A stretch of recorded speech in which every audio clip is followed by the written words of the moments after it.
Terima kasih Pak Abu. Hari ini Fari didampingin sama Pak Abu, koordinator PT Fari Jin. Ya, Membantu salam saya kenal Pak untuk Abu. Zoom meeting hari ini. Karena pakai 40 menit ini agak sesuatu. Dan sebenarnya Pak Abu udah ngingetin saya sih dari awal. Cuma saya masih belum merasa butuh. Jadi agak-agak teknis ya Fari, mohon maaf. Oke, rekan-rekan sekalian. Apakah sudah cukup untuk Spotify pembahasan kita sebelum kita berlanjut ke materi yang akan saya sampaikan? Kan belum baca.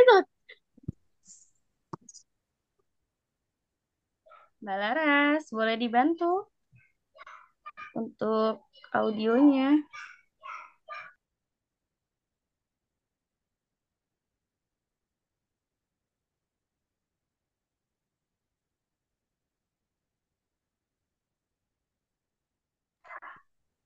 Oke, Ya, teman-teman, ini cukup, cukup ada ramai ya pertanyaan malam lagi? ini ya. Atau cukup untuk Spotify-nya? Apakah masih ada untuk Spotify-nya? Cukup? Cukup aja, Pak. Oke, cukup. Oke deh, Cukup, terima Pak. kasih. Nanti kita lanjutkan di Starbucks ya, kita ngobrol terkait Spotify-nya ya. Ditunggu lah Iya, Pak Ari, Pak. udah mau selesai, belum Betul, sampai-sampai Bu. juga di Saya Kabupaten akan datang di Tangerang, waktu-waktu yang Jakarta. tidak diduga nanti. Saya nggak akan bilang-bilang tiba-tiba muncul saja. Jangan gitu Pak Ari, total lagi kemana gitu. Iya. Oke, Ya, rekan-rekan, saya coba share screen ya. Ya, sudah muncul ya rekan-rekan ya. Jadi pada hari ini kita akan berdiskusi terkait aspek operasional dalam kegiatan bisnis ya. Saya persempit lagi topiknya yaitu bagaimana perkembangan dan proses dalam manajemen produksi ya. Jadi saya lebih ke manufacturing ya. Saya nggak membahas jasa karena ini terlalu luas cakupannya. Saya fokus ke manufaktur ya, ke produksi. Jadi operasional produksi manufaktur supaya lebih sempit.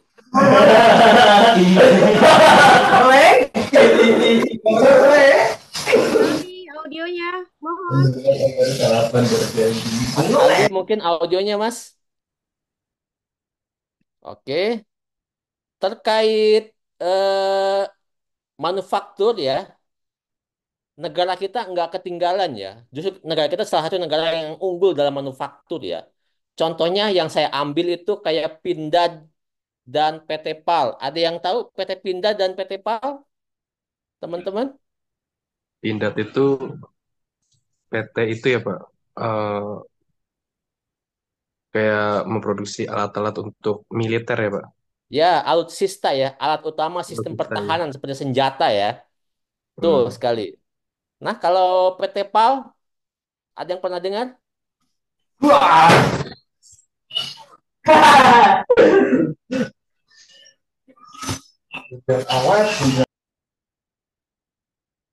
Ada yang pernah dengar terkait PT PAL? Mas Mardi pernah dengar PT PAL? Eh, belum dengar, Pak. Ya, PT PAL itu BUMN yang bergerak dalam pembuatan kapal ya, baik kapal perang maupun kapal niaga ya. Dia ada di Surabaya dia, PT PAL itu. Oke, sekarang ada video terkait bagaimana kehebatan manufaktur dari PT Pindad dan PT PAL. Kita harus berbangga hati karena kita mampu mempunyai dua BUMN yang memang tangguh ya dalam dunia permanufakturan ya. Ini silakan videonya, silakan disimak. Nanti kita diskusikan. Hai teman-teman, kali ini kita akan membahas keajaiban di balik industri manufaktur Indonesia. Indonesia, negara kita tercinta, punya banyak potensi. Alamnya kaya, penduduknya banyak, dan pasar di dalam negerinya juga besar. Tapi ada satu sektor yang sering terlupakan. Sektor yang jadi tulang punggung negara-negara maju, industri manufaktur. Industri ini bukan cuma pabrik berasap loh. Industri ini adalah simbol kemajuan teknologi dan inovasi. Nah, Indonesia dengan semangat yang tinggi sedang berusaha keras untuk maju di sektor manufaktur. Di tengah persaingan dunia yang semakin ketat, Indonesia mulai menunjukkan kemampuannya. Produk-produk buatan Indonesia mulai menguasai pasar dalam negeri dan merambah pasar internasional. Kiprah PT Pindad dan PT PAL Indonesia adalah buktinya. Dua perusahaan besar ini berdiri tegak mengharumkan nama Indonesia di dunia. Mereka bukan sekadar produsen loh. Mereka adalah perwujudan mimpi Indonesia untuk mandiri. Pindad, dengan produk-produk pertahanannya yang canggih, menjaga keamanan negara kita. PAL Indonesia, dengan kapal-kapal berkualitas tinggi, menunjukkan kalau Indonesia adalah negara maritim yang kuat. Perjalanan mereka tentu tidak mudah. Banyak tantangan yang datang, tapi mereka tidak pernah menyerah. Kisah sukses PT Pindad dan PT PAL Indonesia adalah inspirasi bagi kita semua. Mereka ada 50 minutes yang Indonesia dan bersaing di industri manufaktur dunia. Perjalanan PT Pindad dan PT PAL Indonesia sudah dimulai sejak dulu, melewati berbagai zaman dan tantangan. Keduanya lahir di masa penjajahan, di mana industri dalam negeri masih sangat terbatas. Pindad berawal dari sebuah bengkel kecil di Jakarta pada tahun 1998. Awalnya, bengkel ini hanya untuk memperbaiki senjata milik tentara Belanda. Setelah Indonesia merdeka, Pindad bangkit dan berkembang menjadi industri penting negara yang memproduksi berbagai alat pertahanan. PAL Indonesia didirikan pada tahun 1920 di Surabaya. Berawal dari perusahaan yang hanya memperbaiki kapal, PAL Indonesia kini menjelma menjadi perusahaan pembuat kapal kelas dunia. Hebatnya lagi, mereka bisa bersaing dengan perusahaan-perusahaan besar dari negara maju loh. Perjalanan panjang kedua perusahaan ini penuh dengan rintangan. Embargo teknologi, kekurangan modal, dan persaingan global yang ketat menjadi ujian yang harus mereka hadapi. Namun, semangat untuk maju dan berinovasi selalu menjadi kekuatan utama mereka. Keduanya bertransformasi dari perusahaan yang bergantung pada teknologi asing menjadi perusahaan yang mandiri dan inovatif. Kemandirian ini merupakan hasil dari kerja keras untuk terus mengembangkan kemampuan sumber daya manusia dan menguasai teknologi. PT Pindad telah menjadi garda terdepan dalam menjaga keamanan dan keutuhan NKRI. Pindad tidak hanya memproduksi senjata ringan, tetapi juga mampu merancang dan memproduksi alat pertahanan yang canggih, mulai dari kendaraan tempur, senjata berat, hingga amunisi. Salah satu produk unggulan Pindad adalah tank Harimau. Tank canggih ini adalah hasil kerjasama dengan perusahaan Turki. Tank ini adalah bukti nyata bahwa Indonesia mampu mendesain dan memproduksi alat pertahanan modern. Harimau dengan segala kecanggihannya siap menjaga setiap jengkal tanah air. Selain Harimau, Pindad juga sukses mengembangkan berbagai jenis senjata api ringan yang telah digunakan oleh TNI dan Polri, seperti senapan serbu SS-2, pistol G2 Elite, dan senapan sniper SPR-3. Senjata-senjata ini adalah bukti nyata bahwa Pindad mampu memenuhi kebutuhan alat pertahanan dalam negeri dengan kualitas terbaik.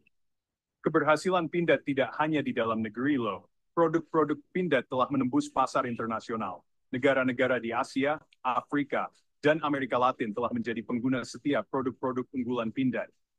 Hal ini membuktikan bahwa kualitas produk Pindad telah diakui dunia. Kiprah Pindad merupakan bukti nyata keberhasilan Indonesia dalam membangun industri pertahanan yang kuat dan mandiri. Pindad, dengan semangat juangnya, terus berinovasi, menjaga kedaulatan NKRI. Di tepian Selat Madura, PT PAL Indonesia berdiri kokoh. Galangan kapal kebanggaan bangsa ini telah melahirkan berbagai jenis kapal, dari kapal perang canggih hingga kapal penumpang yang nyaman. Kapal-kapal buatan PAL Indonesia mengarungi samudra, mengharumkan nama bangsa di mata dunia. Salah satu mahakarya PAL Indonesia adalah kapal cepat rudal atau KCR Klewang.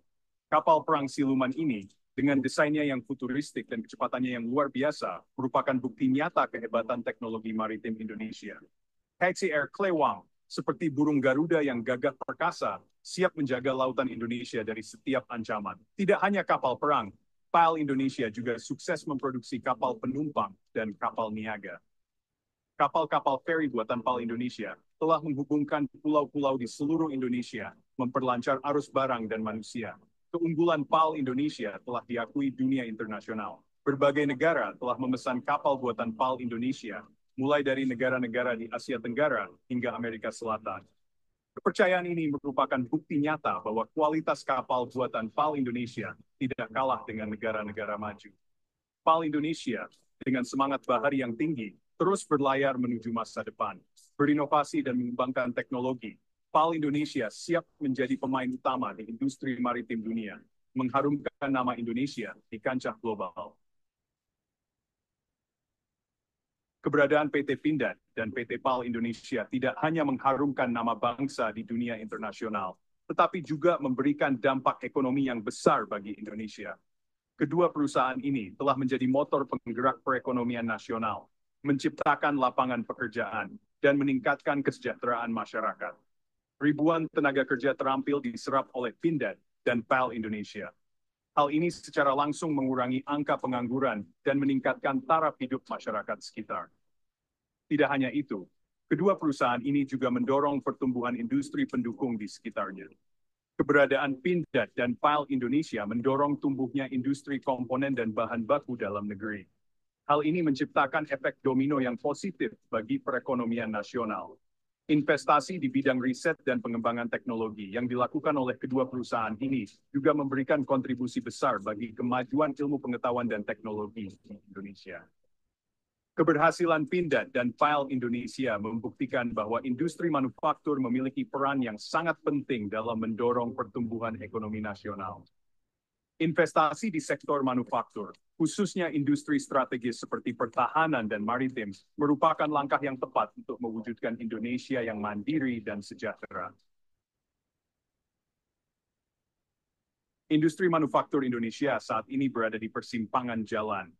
Di satu sisi, terdapat peluang emas untuk menjadi pemain utama di kancah global. Di sisi lain, tantangan besar menghadang, menuntut inovasi dan adaptasi yang cepat. Tantangan tersebut datang dari berbagai arah. Persaingan global yang semakin ketat, perkembangan teknologi yang pesat, dan tuntutan pasar yang dinamis menuntut industri manufaktur Indonesia untuk terus berbenah diri. Disinilah peran generasi muda sangat dibutuhkan.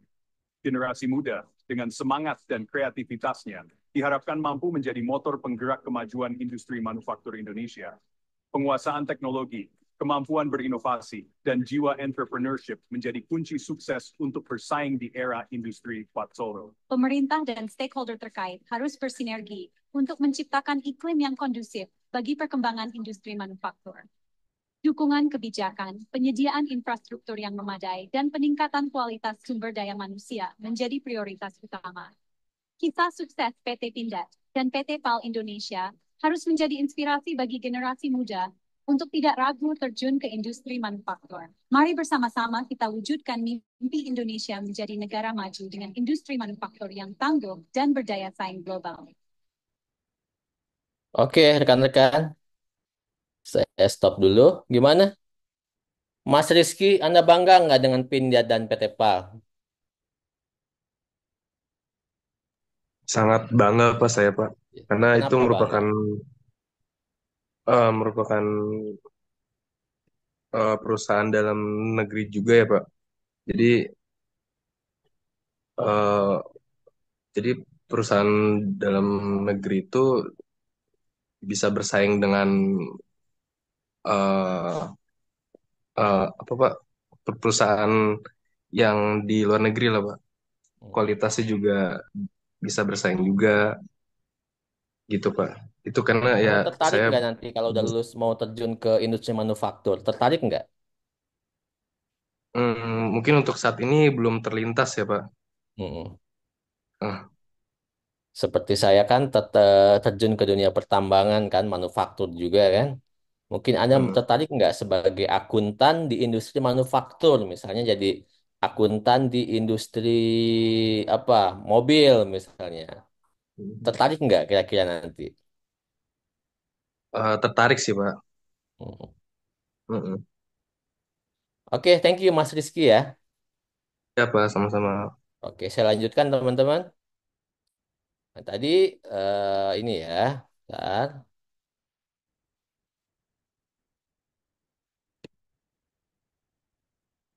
Oke, saya lanjutkan. Jadi tadi itu terkait ini ya, bagaimana kehebatan manufaktur dari Pindad dan PT PAL yang merupakan BUMN di Indonesia. Kita patut berbangga hati ya, karena kita mampu bersaing dengan negara-negara maju lainnya ya. Oke, langsung saja kita ke Gali, kita cari tahu apa itu yang namanya eh, produksi ya. Jadi production atau produksi itu adalah Jika dalam artian yang luas, dalam skup yang luas itu merupakan kegiatan yang menghasilkan barang, baik barang jadi, ya, barang setengah jadi, bahan industri, suku cadang dan komponen, ya. Barang jadi misalnya kain, baju, ya. Barang setengah jadi itu kain misalnya, ya. Barang industri seperti benang misalnya, suku cadang mobil, komponen listrik dan sebagainya, ya. Sedangkan dalam artian yang sempit, jadi production atau produksi itu adalah kegiatan masukan menjadi keluaran, input menjadi output yang berupa barang atau jasa. Nah, itu ya, artian yang lebih sempit lagi. Nah, sekarang kita lihat apa itu manajemen produksi atau production management. Jadi, manajemen produksi adalah suatu kegiatan untuk mengatur dan mengkoordinasikan penggunaan sumber daya. Apa aja sumber dayanya? Sumber daya manusianya, sumber daya alat atau mesin, sumber daya dana atau keuangan, sumber daya bahan atau material, serta metode secara efektif dan efisien untuk menciptakan dan menambah kegunaan suatu barang atau jasa. Jadi ada sumber daya, ada proses, ada keluaran. Jadi ada input, ada proses, ada output, ya. Input dimasukkan ke dalam proses, proses menghasilkan output. Seperti itu ya konsepnya, ya. Oke. Nah, ini jadi seperti ini teman-teman, ya. Skemanya seperti ini. Ada input. Inputnya itu apa? Material, manusia, modal, energi, keuangan masuk ke proses. Diproses, ditransformasikan, dirubah menjadi output. Outputnya itu barang dan jasa. Nah, kalau secara lebih spesifik lagi, supaya luas lagi, jadi inputnya itu SDM, modal, bahan baku, keahlian mesin, informasi dari luar, kemudian masuk ke proses, ditransformasi, dirubah, meniadakan. Contoh kayak pemahat, patung kan ada bagian yang dihilangkan, ya. Merubah fisik, seperti mobil dirubah, dicat dan sebagainya. Ada penyimpanan kayak pengalengan ikan, ya, pelayanan seperti di kantor pos, penjualan, ya, kayak penjualan di swalayan, kemudian dirubah ini menjadi barang atau jasa. Kemudian dari pengguna ada umpan balik, ada feedback. Jasa atau produknya memuaskan atau enggak. Nanti balik. Kalau tidak memuaskan, apakah yang harus dirubah itu prosesnya atau inputnya yang harus dirubah? Nanti balik lagi. Seperti itu dia berputar, teman-teman, ya. Jadi input, proses, output, dan feedback. Ya, oke. Nah, ini adalah beberapa sejarah perkembangan manajemen produksi dari tahun 1800-an, ya, sampai sekarang, mulai dari pembagian tenaga kerja oleh Adam Smith, suku cadang terstandarisasi oleh Whitney, manajemen ilmiah Taylor, dan sampai sekarang pengguna apa? Pabrikan yang terintegrasi dengan komputer dan pengguna internet, ya. Nah, ini adalah runutan sejarah perkembangan manajemen produksi berdasarkan ini, ya, tahun-tahunnya, ya. Tahun-tahun yang di highlightnya, ya. Jadi ada beberapa, ini ada yang namanya CPM, itu adalah Critical Path Method, atau PRET itu apa ya? PRET itu adalah Program Evaluation and Review Technique. Ini merupakan metode dalam project management, ya teman-teman. Nanti teman-teman bisa baca, silahkan. Ini sebagai highlight aja, tahun-tahun step by step perkembangan sejarah dari manajemen produksi dari tahun 1776 sampai sekarang, ya. Oke. Nah, ini ruang lingkup manajemen produksi. Apa ruang lingkupnya? Pertama itu ada perencanaan produksi, ya. Ini perencanaan, planning, ya. P, ya. Jadi ini melibatkan penetapan tujuan produksinya apa, perencanaan kapasitas, kapasitasnya berapa, perencanaan fasilitas yang akan dipakai itu apa, dan perencanaan kebutuhan material-material yang dibutuhkannya berapa, gitu, ya. Kemudian ada juga pengorganisasian produksi. Ini melibatkan struktur organisasi produksi, mulai dari atas sampai ke bawah. Siapa manajernya, siapa supervisornya, siapa teknisiannya, siapa eksekutornya, siapa. Kemudian ada pengelompokan tugas. Siapa mengerjakan apa, siapa mengerjakan, misalnya yang mengerjakan pintu mobil siapa, siapa yang mengecat mobil siapa, yang membuat ban siapa. Kemudian ada alokasi sumber daya. Jadi contohnya kayak SDM, untuk pembuatan pintu dibutuhkan berapa orang, untuk pembuatan ban berapa orang, dan sebagainya. Terus, dan pembentukan tim kerja, ya. Kemudian yang ketiga ada yang namanya pengarahan produksi. Ini melibatkan pengawasan pelaksanaan proses produksi, memotivasi karyawan, membina keterampilan karyawan dan meningkatkan produktivitas ya. Kemudian yang keempat ada pengendalian produksi ya. Ini melibatkan pemantauan kinerja produksi, quality controlnya dan tindakan perbaikan jika terjadi deviasi dan jadi perbaikan jika terjadi kerusakan atau ketidaksesuaian dari planning yang telah ditetapkan ya. Oke. Ini ada contoh-contoh manajemen produksi. Ini di sini ada Toyota Production System atau TPS ya. Ini merupakan sistem produksi yang terkenal ya, yang menekankan yang diciptakan oleh Toyota yang menerapkan pada yang menekankan pada aspek efisiensi, eliminasi limbah dan penerapan konsep just in time. Nanti kita lihat apa itu just in time. Kemudian juga ada mass production atau produksi massal. Jadi pendekatan produksi yang melibatkan produksi besar-besaran dengan penggunaan mesin-mesin dan teknologi untuk menciptakan volume tinggi dengan biaya yang relatif lebih rendah ya. Contohnya kayak produksi beras. Misalnya di Korea Utara atau di Rusia sedang perang, dia memproduksi senjata besar-besaran dalam jumlah yang sangat banyak. Tujuannya untuk menekan biaya produksi gitu ya. Jadi produksi massal ya. Kemudian ada lean manufacturing atau manufaktur ramping, ringkas ya. Suatu metode produksi yang bertujuan untuk mengurangi pemborosan dalam proses produksi termasuk mengurangi pemborosan dalam penggunaan waktu, pemborosan dalam penggunaan material maupun pemborosan dalam tenaga. Jadi semua pemborosan dihilangkan.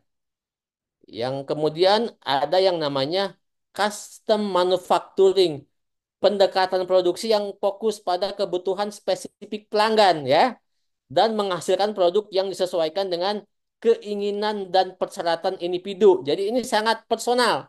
Apa contohnya? Nah, saya ingin tanya ke Mas Jujang, apa contoh dari custom manufacturing? Dia sesuai spesifik sesuai keinginan pelanggan, personal sifatnya. Apa Mas Jujang contohnya Mas Jujang? Tahu pas bentar. Anda pernah membuat baju ke tukang jahit? Pernah Ya. Tukang jahit membuat baju berdasarkan permintaan siapa?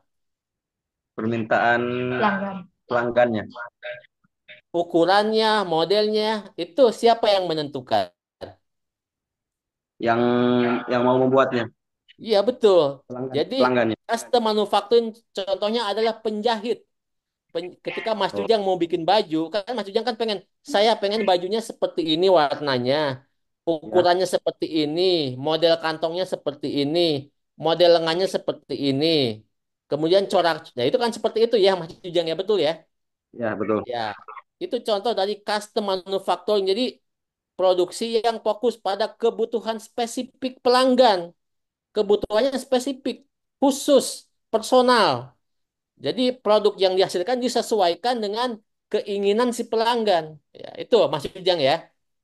Nah, kemudian ada lagi yang namanya job shop production. Ini hampir sama dengan custom manufacturing ya. Jadi job shop production ini sistem produksi yang digunakan untuk memproduksi barang atau jasa yang unik atau sangat disesuaikan, di mana setiap pesanan dianggap sebagai pekerjaan yang berbeda. Contohnya, sekarang ada yang namanya apa sih Samsung Z Fold yang layarnya dilipat, ya Ya, itu masuk ke job shop production karena dia berbeda dengan Samsung Samsung yang lain kan. Heeh. Dia berbeda dengan Jadi proses produksinya, mesinnya, desainnya, mungkin SDM-nya dan sebagainya dia berbeda dengan Samsung Galaxy S20 karena dia khusus ya, sangat disesuaikan dan unik. Dia ada keunikan tersendiri. Itu contohnya ya. Oke, sekarang kita lihat. Ini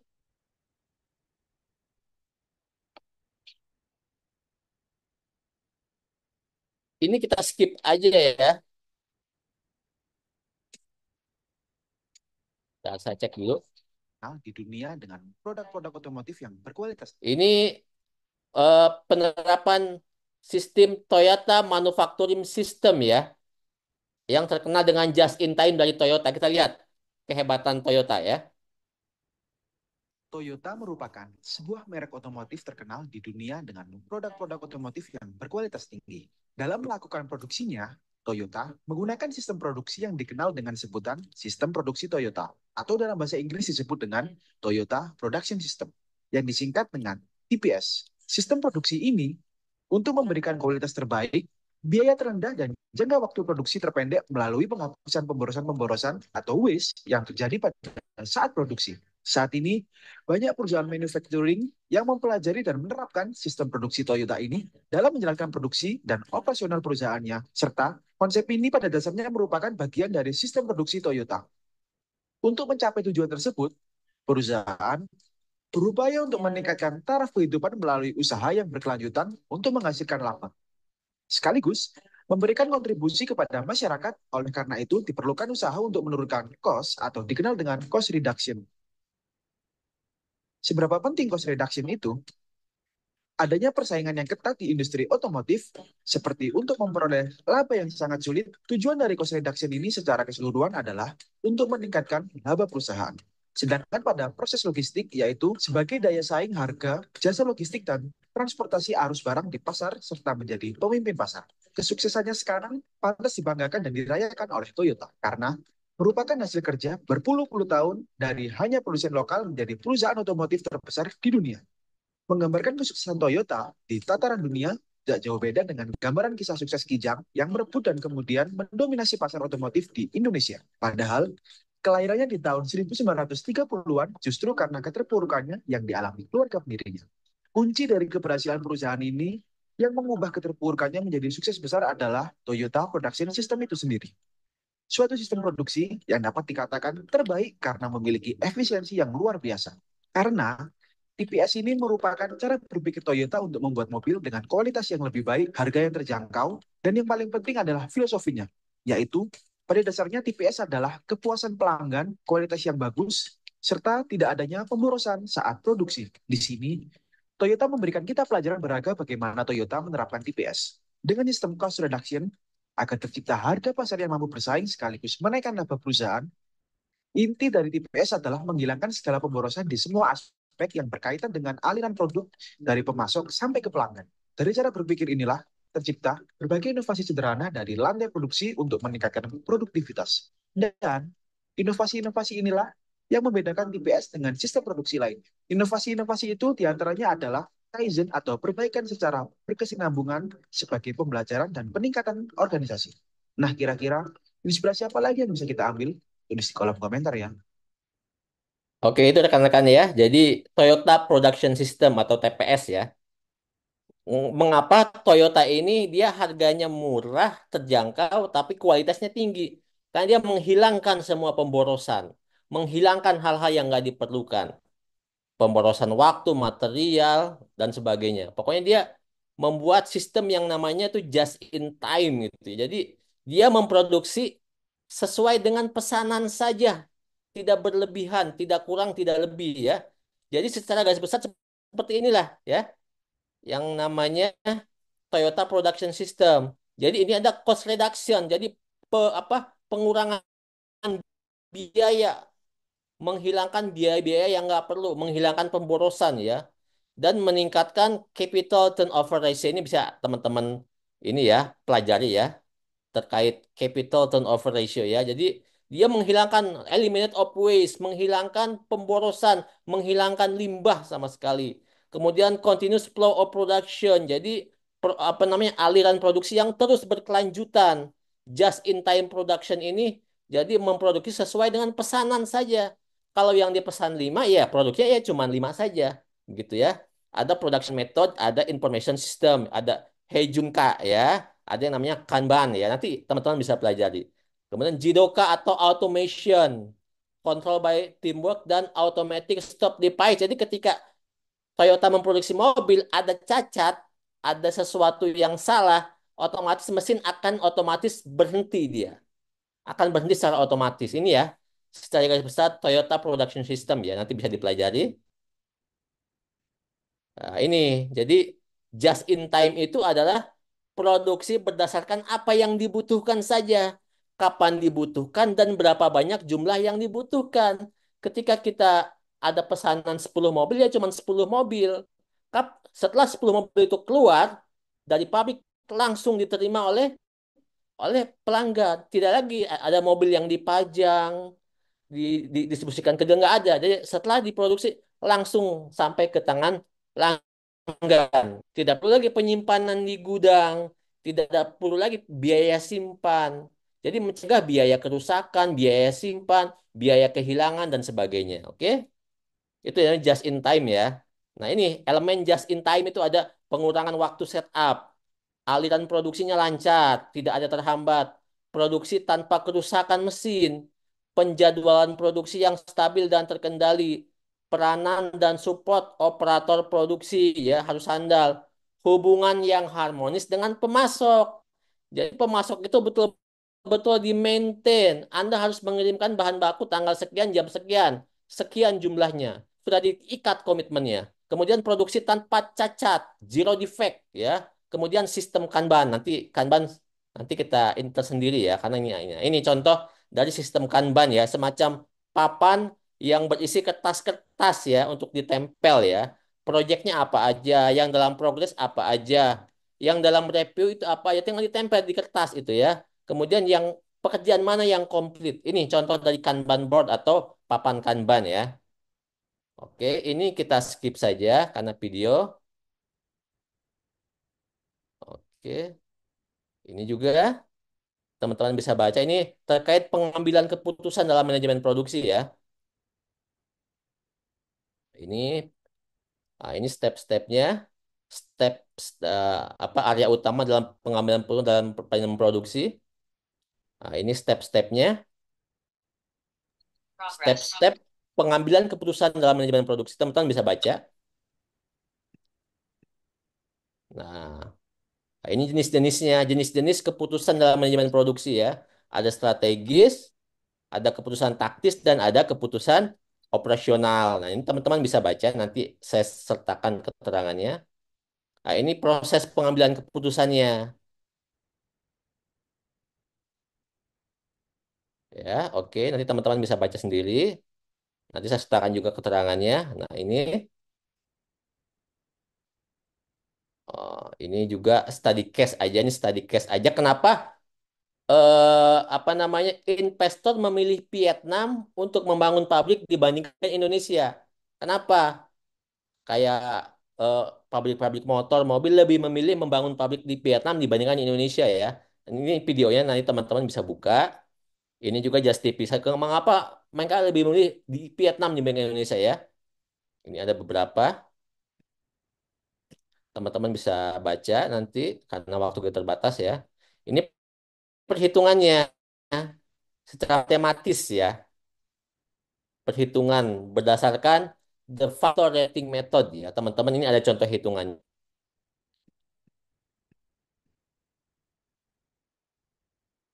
Nah, ini terkait layout strategi ya, KFC. Oke, teman-teman bisa pelajari. Nah, ini sebuah quote dari Albert Camus ya. The society based on production is only productive, not kreatif katanya. Jadi masyarakat yang berbasis produksi hanya produktif, tidak kreatif katanya. Seperti itu, teman-teman. Saya skip-skip karena waktu kita sudah sangat panjang. Terima kasih. Demikian dari saya. Silakan saya kembalikan ke Ibu Inka.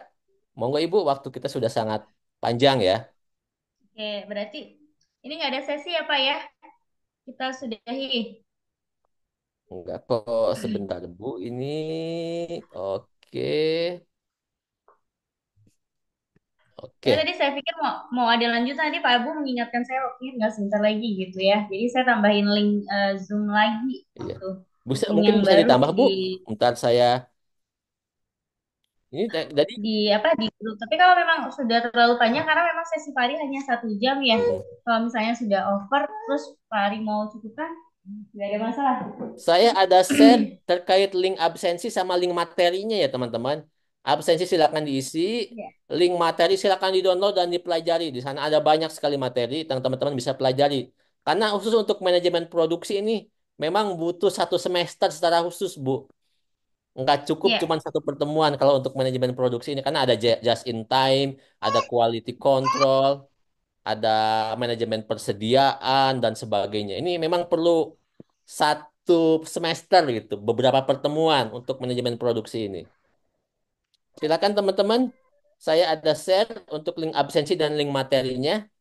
Absensinya bisa diisi, monggo. Materinya juga bisa di-download dan dipelajari teman-teman.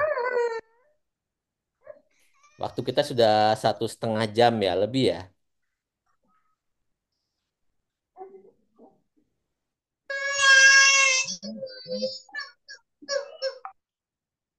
Silahkan saya ada share ya link absensinya dan link materinya. Memang kalau untuk diskusi tadi di awal terkait apa Spotify ini cukup menarik ya. Ditambah lagi manajemen produksi, tambah menarik lagi. Minimal 3 jam Bu kalau untuk manajemen produksi itu Bu.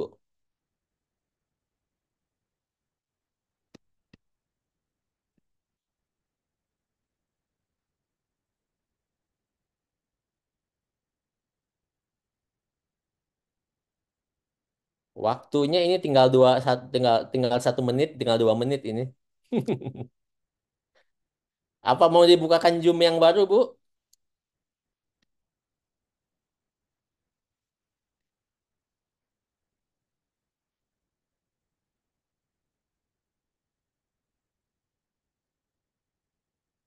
Mungkin rekan-rekan bisa dibuka dulu kameranya.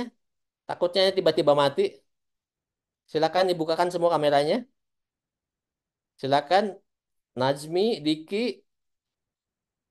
silakan Rizky, Nuril. Ya oke. 1, 2, 3, smile semuanya. Ya, 1, 2, 3 semuanya smile. Oke, ini tinggal 1 menit lagi. Silakan Bu Inka, mungkin ada yang mau disampaikan Bu?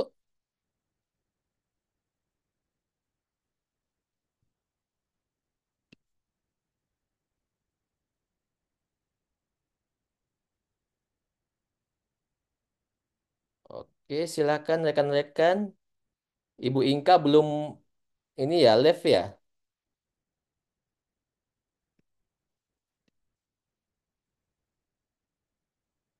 Waktu kita tinggal beberapa detik lagi. Saya kira cukup sekian dari saya teman-teman ya. Terima kasih atas kehadiran dan atensinya. Semoga bermanfaat. Kita akan ketemu pada sesi selanjutnya pada hari Minggu malam. Terima kasih Mas Madi dan kawan-kawan, juga Mbak Widya. Eh, Juga Selamat Kak. Sama-sama, Pak. eh, menikmati malam liburan ini. Tetap semangat, tetap jaga